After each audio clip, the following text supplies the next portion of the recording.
Pero, ¿sabes qué? Estar presentes y estar atentos para las personas es uno de los regalos más preciados que podemos dar y otorgar a las personas el día de hoy. Todo lo que es la digitalización, todas las plataformas de comunicación en línea o simplemente una ciudad tan acelerada como lo es Monterrey, hacen que la presencia física de las personas y la atención sea un tesoro muy escaso en estos días. Tú sabes que hay muchas cosas que compiten por nuestra atención y aunque quisiéramos darle la atención que se merecen a todas las cosas o personas, estamos limitados en nuestra humanidad.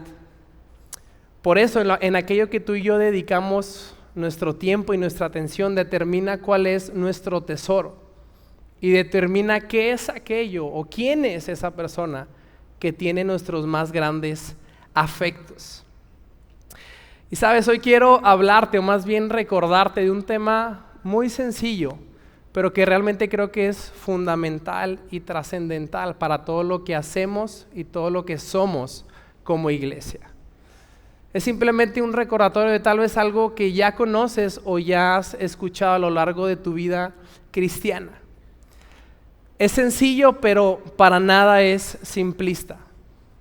Es algo que a mi forma de ver o lo poco que llego a comprender es realmente admirable. Es realmente algo asombroso, difícil, pero no imposible de comprender para nuestra mente humana.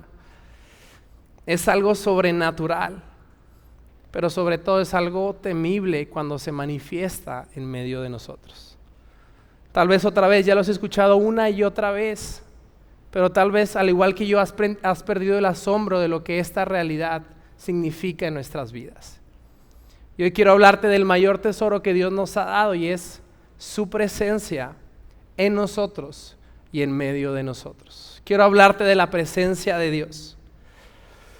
Sabes, la Biblia cuenta esta historia donde Dios nos invita a ti y a mí a participar continuamente de esta expresión de amor que Él se tiene a sí mismo en la Trinidad. Entre Dios Padre, Hijo y Espíritu Santo, Él nos ha invitado a participar de su naturaleza divina. Desde el Génesis vimos que tú y yo fuimos creados a la imagen y a la semejanza de Dios. Y en esta imagen y semejanza Dios compartió hacia nosotros ciertos atributos comunicables que nos hacen posible tener una común unión, una comunión con Él para disfrutarlo, atesorarlo y deleitarnos en Él. Esta realidad de Dios habitando, haciendo su presencia y haciendo su morada en el pueblo es un tema central que tú y yo vemos a lo largo de toda la Escritura.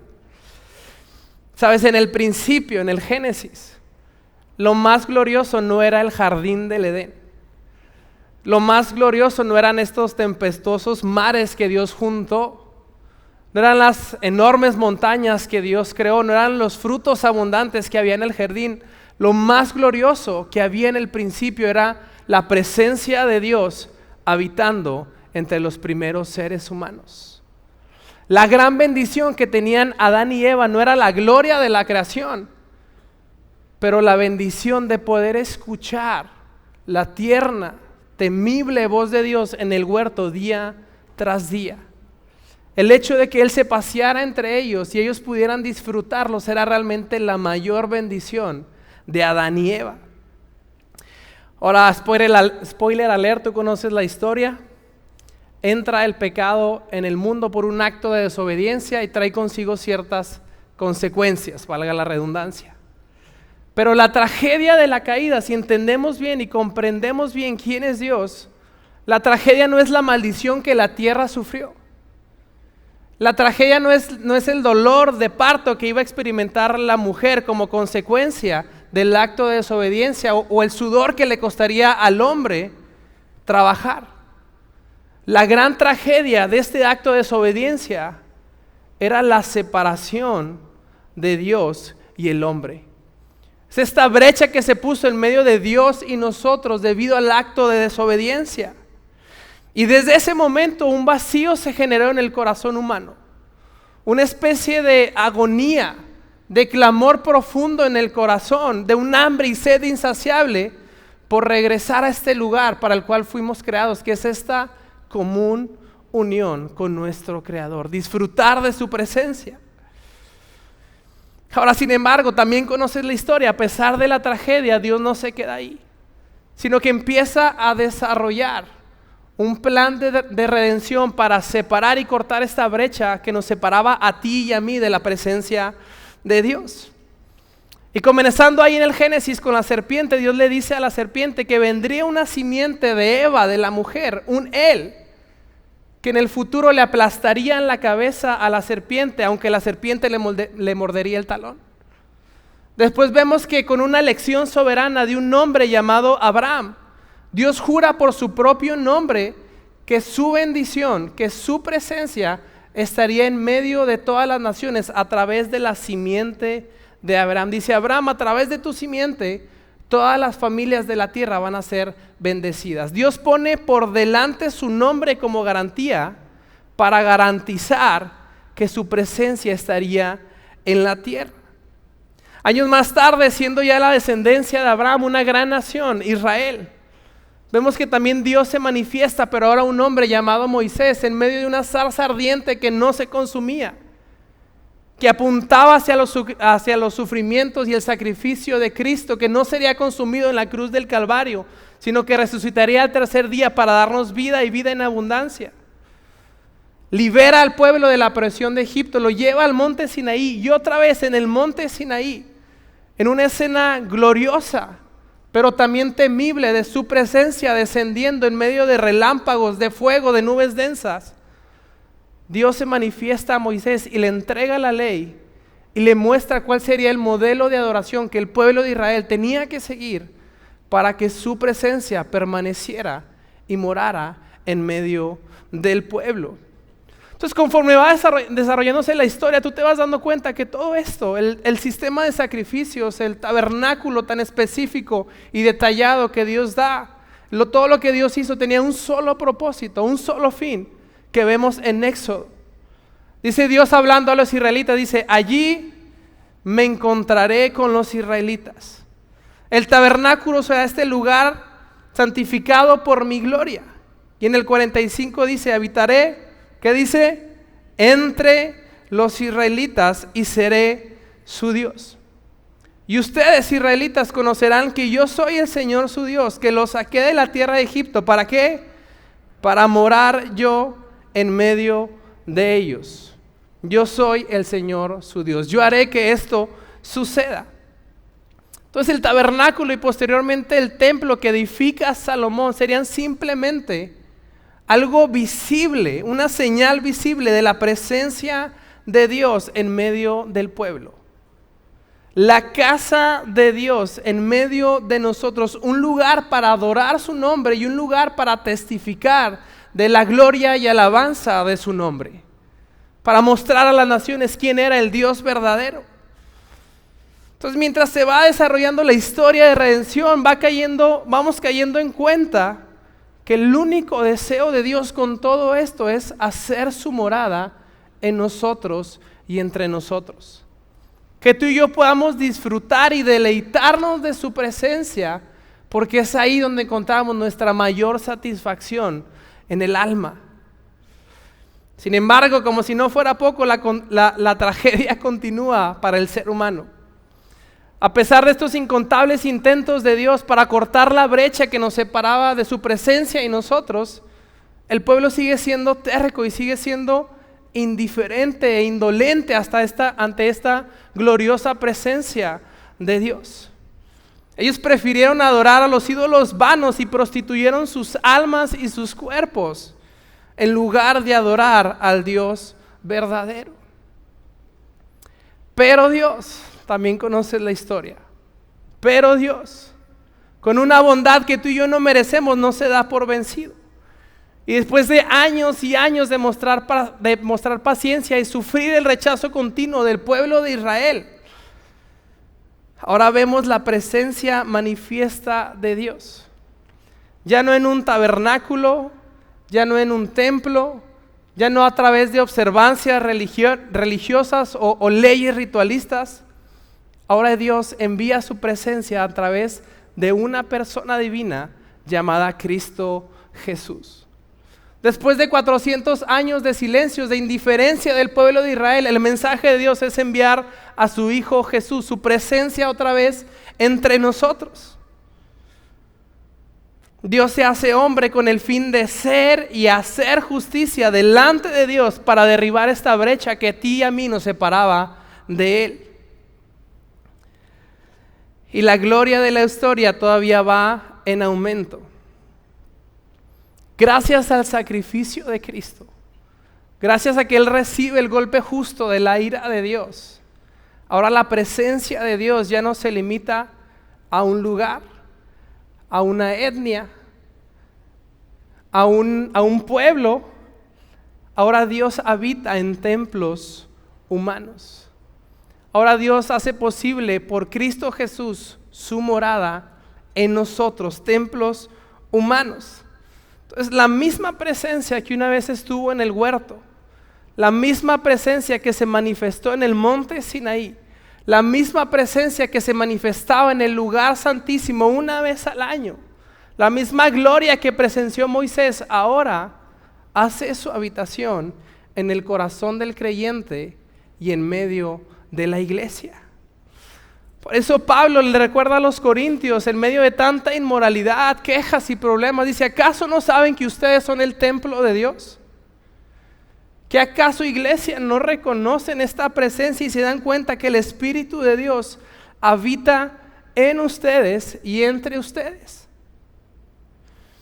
Ahora, estoy seguro que ya conocías esta historia, pero debemos reconocer que aunque ya hemos escuchado esta historia y la conocemos en lo académico o teórico, en nuestra humanidad seguimos muy limitados para comprender la magnitud o el peso de la gloria de esta realidad que es Dios habitando en nosotros y entre nosotros. Sabes, el conocimiento académico o dogmático no te va a llevar a comprender mayor este misterio de Dios en nosotros. Pero el correcto entendimiento de quién es Él y el aprender a experimentar y participar de su amor y su naturaleza divina. Toda la doctrina bíblica es estéril si ella no penetra en las coyunturas del alma y dejamos que moldee y transforme nuestra manera de pensar y nos lleve a experimentar el amor y la gloria de Dios.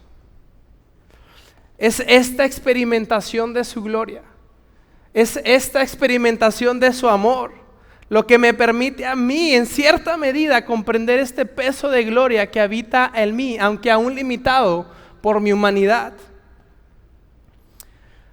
La advertencia que tú y yo vemos repetidamente en la Biblia es que mucha gente ha sido expuesta a esta gloriosa presencia y no supo atesorarla, no supo procurarla o simplemente no supo distinguirla. Se perdieron de la mejor parte de conocer las incalculables riquezas del Dios eterno. Toda una generación en el pueblo de Israel se quedó varada en el desierto porque no atesoró, porque no honró las palabras ni los hechos del Dios verdadero en medio de ellos. Ahora, la realidad es que por más buena intención que yo tenga de atesorar y honrar su presencia, no me va a ser posible hacerlo si primeramente yo no comprendo cuál es mi condición fuera de Cristo. ¿Cuál es mi condición sin Cristo? Y Efesios es muy claro en este tema. Es claro, pero a la vez es crudo. Dice: tú estabas muerto en tus delitos y pecados. Tú eras incapaz de hacer algo, de presentar algo delante de Dios para ser justificado y para recibir su gracia y su perdón. Eras inservible, inútil en cierto sentido para poder hacer algo que pudiera separar esta brecha de separación entre Dios y los hombres.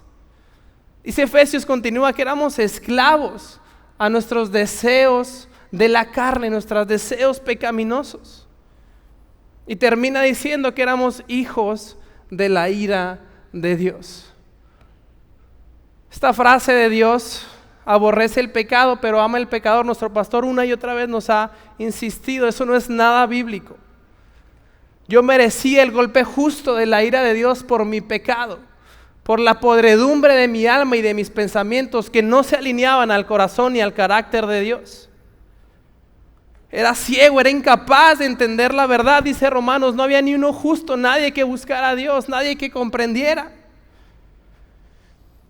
Pero tampoco me va a ser posible honrar y atesorar esta presencia si yo no comprendo cuál es la magnitud de mi pecado y la magnitud del sacrificio de Cristo en la cruz del Calvario.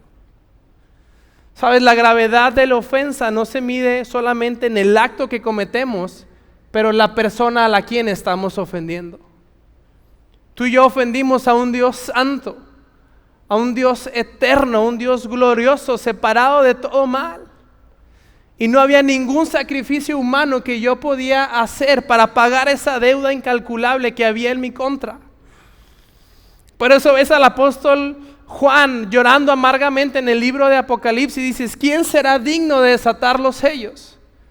¿Quién será digno de abrir el libro? Él buscaba por todos lados alguien que hiciera justicia y se parara en la brecha, pero no encontró a nadie. Hasta que vio al Cordero que fue inmolado desde antes de la fundación del mundo y dijo, Él es digno de desatar los sellos. Él puede hacer justicia delante de Dios y delante de los hombres ante el gran trono. La cruenta realidad de esta cruz nos recuerda que ese era el castigo que tú y yo merecíamos de parte de Dios. Pero Dios, otra vez, pero Dios, que es rico en gracia y en misericordia, nos ha dado paz junto con Cristo. Ahora tú y yo hemos sido unidos a Cristo Jesús y trasladados de una posición de ira a una posición de hijos, coherederos junto con Cristo y bendecidos con toda bendición espiritual en lo alto. Es decir, ahora podemos participar de su naturaleza divina y de la experimentación de este amor que Él se manifiesta a sí mismo en la Trinidad. Iglesia, el deseo de Dios con todo esto, con todo el sistema antiguo de sacrificios, con el tabernáculo, con todo el plan de redención, es simple y sencillamente que lo disfrutemos a Él y participemos de su amor. No hay otro fin en mente en el corazón de Dios o en el corazón del discípulo que desea conocer y experimentar a Dios. Es esta presencia, su presencia, el distintivo por excelencia de una iglesia que ha entendido y que ha comprendido cuál es el propósito y la razón de su existir, que es dar gloria y alabanza a Dios. Honrar, atender y atesorar su presencia es lo más importante que podemos hacer. Porque la bendición no es bendición si Él no está con nosotros. El logro no es un logro si Él no está con nosotros. Y el cielo nunca ha podido a menos que Él esté habitando en él. Más que un programa, más que un proyecto, o más que una estrategia, lo que Dios desea es una iglesia que esté comprometida y apasionada por su gloria. Decía, estas personas que realmente quieran experimentar y quieran participar y quieran compartir del amor de Cristo en donde sea que ellos estén plantados, en cualquier ambiente. Decía, personas que procuren continua y diligentemente la vida en el Espíritu Santo por encima de hacer caso a los deseos de la carne. Él quiere aquellos que procuran conocer, que procuran indagar, que procuran profundizar y meditar en el corazón de Dios para comprender cuál es su voluntad para este mundo. Sabes, el peligro de nuestros tiempos es el gran número de distracciones que hay a nuestro alrededor. Es el sinfín de estrategias, de programas o de sistemas que nos prometen buenos resultados sin la necesidad de que Dios intervenga en el proceso. Es la excesiva veneración del talento humano por encima de adorar verdadera y genuinamente a Dios en espíritu y en verdad. Es esta búsqueda implacable a veces del éxito personal por encima de procurar y por atender su presencia y los deseos de su corazón. A veces es la prisa de una ciudad que en ocasiones nos pueden privar de experimentar y de disfrutar a Dios en la quietud del silencio. Sabes, nada de lo que te estoy diciendo es malo, pero el peligro está en prestar mayor atención a estas cosas, a los programas, a los proyectos y a las ambiciones personales, que a la santa y gloriosa presencia de Dios. El corazón detrás de todo lo que hacemos aquí en Convivencia no son los números, no son los edificios, pero es la proclamación de esta gloria de Dios que se ha manifestado en nosotros y entre nosotros. Es compartir, es exaltar, es mostrar esta gloria a la gente que nos rodea para que más personas puedan experimentar esta gloriosa presencia en sus vidas y en sus familias. Toda la historia de Israel, toda la historia de la humanidad nos recuerdan una y otra vez que si no es el Señor el que edifica la casa, entonces en vano trabajan los que la edifican. Si no es el Señor el que edifica mi familia, mi alma, mi espíritu, mi iglesia, entonces en vano edifican los que la construyen. Moisés también lo comprendió. A pesar de él estar viviendo en un sistema antiguo de leyes y rituales, Dios le promete a Moisés y al pueblo seguir avanzando en el recorrido que ellos tenían y darles sus bendiciones, las bendiciones de Dios, pero su presencia no iría con ellos. Dios estaba tal vez cansado de que el pueblo resistiera una y otra vez las incansables intenciones de Dios por acortar esta brecha. Dice, ustedes continúen, mi bendición va a estar ahí, mi promesa va a estar ahí, pero yo no voy con ustedes. Pero Moisés entendió. Dice, pero ¿cómo es posible, Señor? Si tu presencia conmigo no va, si tu presencia no va con nosotros, por favor no nos dejes salir de este lugar. Pues ¿cuál es el mayor distintivo que hay entre Israel y las demás naciones, Señor? ¿No es mi superioridad moral? ¿No son mis éxitos personales? ¿No son los logros que he obtenido? La única diferencia entre la iglesia y las demás personas es que la presencia de Dios está en medio de nosotros y Él va con nosotros. Ese es el distintivo por excelencia. ¿Cómo hallaré gracia delante de tus ojos si tú no vas con nosotros? Sabes, a veces nos podemos conformar únicamente con las bendiciones que Dios nos ofrece y perdernos ahí. Pero aunque muchos se conformen con las bendiciones de Dios, nosotros no queremos sus bendiciones más de lo que queremos y atesoramos su presencia, más de lo que lo queremos a Él. Procuramos buscar su rostro e ir profundamente en su amor inagotable y dejar que éste nos arrolle, nos seduzca, nos cautive en lo profundo de nuestro ser. Queremos participar de los sufrimientos de Cristo para también participar del poder de la resurrección. Deseamos crear un ambiente honorable, de honra entre nosotros, en el cual Él se sienta cómodo, pero sobre todo en el cual Él se sienta atendido y procurado. ¿Por qué queremos esto, iglesia? Porque si lo tenemos a Él, lo tenemos todo en absoluto. Si lo tenemos a Él, lo tenemos todo en absoluto. Él es el cauce del cual fluyen todas las bendiciones, pero todas estas bendiciones son añadiduras y no el fin último del discípulo ni de la iglesia. Lo que queremos y anhelamos y buscamos es su presencia en nosotros. Él es nuestro deleite. Él es nuestro mayor tesoro y Él es la perla de gran precio.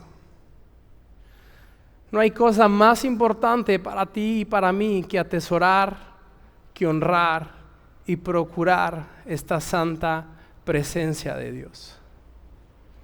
Es ahí en su presencia en donde tú y yo vamos a experimentar la paz de nuestras almas. Es en esa gloriosa presencia en donde tú y yo vamos a experimentar esta paz que sobrepasa todo entendimiento. Es ahí, disfrutando esa presencia, que tú y yo vamos a adquirir la sabiduría que necesitamos para tomar mejores decisiones en nuestra vida, en nuestra familia, en nuestros negocios. Es ahí, en esta santa presencia, que somos transformados y renovados en nuestra manera de pensar para ser conformados cada vez más a la imagen de Cristo. Es en esa gloriosa y santa presencia que Él nos da y recibimos esta gracia, la capacidad para amar a la manera de Cristo, pero también para perdonar a la manera de Cristo.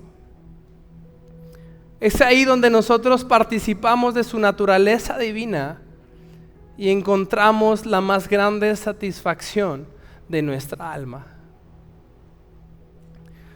Todo empieza, todo se desarrolla y todo termina con Él y en Él. No hay otro fin, no hay otro objetivo, no hay otro propósito para ti y para mí. Ahora tal vez piensas, pues eso suena muy bonito y muy padre, pero ¿cómo le hago en la vida práctica? ¿Cómo se ve esto en la vida práctica? Y mi deseo en esta tarde no es darte una fórmula o explicarte el ABC de cómo es que tú puedes procurar y atender la presencia de Dios, porque si lo hago estaría limitando muchísimo a Dios y estaría fallando en mi predicación.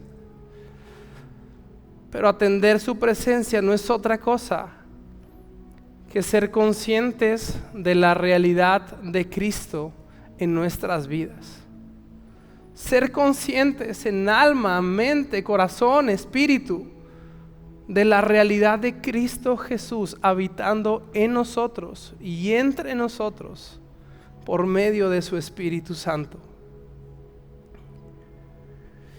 Para algunos esto puede verse como un tiempo devocional por las mañanas, pero iglesia, créeme que es mucho más que eso. Para otros puede verse como un tiempo de oración por las noches o antes de recibir los alimentos. Pero iglesia, créeme que es mucho más que eso. Para otros puede ser el estudio minucioso y escrupuloso de la Biblia, la gramática, el hebreo, el griego, la exégesis. Pero créeme que es mucho más que eso. Para otros puede ser la creación de esta música de adoración que nos bendice. Pero créeme, iglesia, que es mucho más que eso. Es esta comprensión, es el entendimiento que trae Dios y el temor reverente en nuestros corazones de saber que Él está entre nosotros. Nunca podremos limitarlo a una sola expresión, pero sí podemos disfrutarlo y podemos atesorarlo en la multiforme gracia de Dios y de dones que Él ha dado a la iglesia. Podemos atesorar y honrar su presencia al edificarnos unos a otros y orar los unos por los otros, procurando nuestras necesidades y orando por nuestras aflicciones. Podemos honrar y atesorar su presencia al celebrar nuestras diferencias y compartir con generosidad de nuestros recursos según la necesidad de cada creyente. Podemos procurar y atesorar esta presencia al aprender a resolver nuestras diferencias y conflictos en amor, aprendiendo y sabiendo escuchar a la otra parte antes de emitir un juicio con antelación. Podemos atesorar y honrar esta presencia buscando la restauración y la reconciliación de nuestras relaciones y la unidad de la iglesia, para que entonces el rostro de Cristo resplandezca sobre nosotros. Ahora, ¿cómo se pudiera ver en la iglesia? Enunciativo pero no limitativo. Para algunos puede ser llegando temprano al tiempo de adoración, al tiempo de alabanza. Esta antesala en la cual Dios prepara nuestros corazones, donde nos hacemos conscientes de su presencia entre nosotros para después recibir su palabra.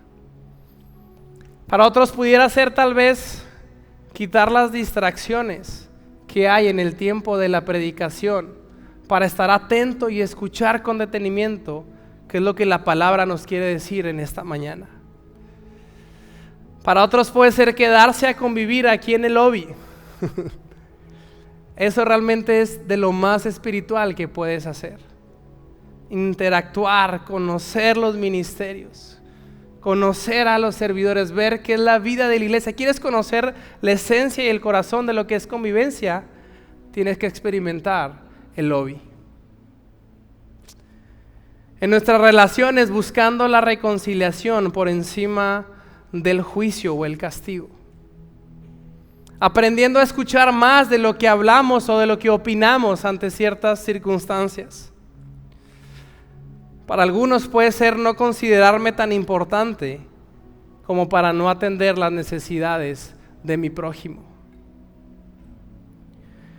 En la familia, manteniendo un ambiente de respeto, un ambiente de seguridad, en donde cada miembro de la familia puede expresarse sin miedo a ser juzgado o a ser rechazado.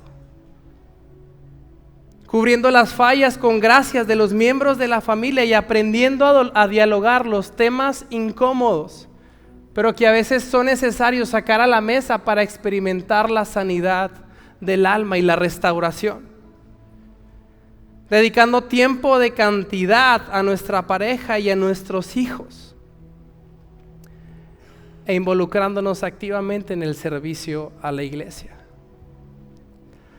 Dios habita y Dios se hace presente en donde se respira y se vive una cultura de honor. Ahí su presencia está cómoda. Ahí su presencia se agrada y su amor se manifiesta palpablemente en nosotros. En lo individual, puedes cultivar el hábito de conversar continuamente con Dios.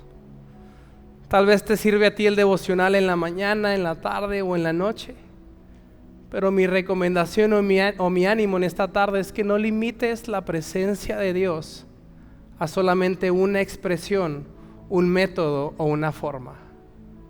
Tenemos acceso directo a las riquezas incalculables de Cristo por medio de su Espíritu Santo. Gracia, capacidad, inteligencia, sabiduría, sagacidad para el día a día a nuestra disposición en nosotros y entre nosotros. Sí, dedica tiempo a la escritura, pero también a la contemplación y a la meditación de su presencia.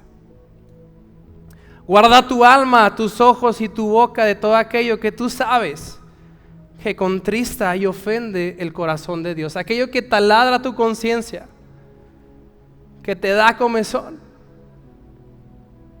Atesora su presencia. Estate contento con realizar cualquier tarea o cualquier servicio, cualquier función, si tienes la oportunidad y la bendición de hacerlo puramente por amor a Dios. Ya sea que te toque trapear un baño, limpiar un piso, mandar un reporte de Excel, subir un ticket, comprar un terreno, lo que tú quieras. Estate contento de poder hacer eso, si puedes hacerlo puramente por el amor a Dios que te ha salvado y que te ha hecho suyo en Cristo Jesús. No le pidas a Dios bendiciones, pero pídele que te dé más de su gloriosa presencia. Y te aseguro que las bendiciones van a venir por añadidura. Haz pequeñas cosas para Dios. Y si te vas a ocupar de algo, ocúpate de aprender a amarlo a Él y solo a Él. El mayor regalo que tenemos, con esto termino, lo más glorioso que podemos poseer, que podemos tener, no es una bendición, no es un milagro, no es un terreno, no es un edificio. Es simple y sencillamente su gloriosa presencia en medio de nosotros.